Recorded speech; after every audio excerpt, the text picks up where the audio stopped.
സർവകലാശാല registrar K സനിൽകുമാറിനെ പുറത്താക്കാൻ നീക്കവുമായി governor. Suspension പിൻവലിച്ച സിൻഡിക്കേറ്റ് യോഗം റദ്ദാക്കാൻ ഗവർണറുടെ ആലോചന. വി.സി. സിസ തോമസിന് വിശദീകരണം നൽകാതിരുന്ന പി. ഹരികുമാറിനെതിരെയും നടപടിയുണ്ടാകും.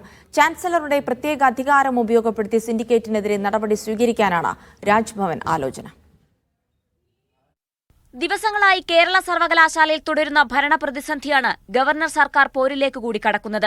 വി.സിയുടെ റിപ്പോർട്ട് ലഭിച്ചതിന് പിന്നാലെയാണ് ഗവർണർ രാജേന്ദ്ര അർലേക്കറുടെ നേരിട്ടുള്ള ഇടപെടൽ.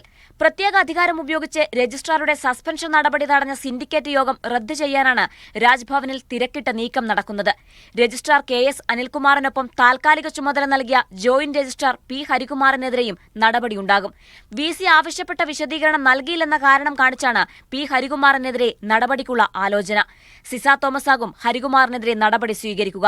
കഴിഞ്ഞ ദിവസം സിസ തോമസ് രജിസ്ട്രാറുടെ ചുമതല നൽകിയ മിനി കാപ്പന് തന്നെ വീണ്ടും ചുമതല നൽകാനാണ് തീരുമാനം.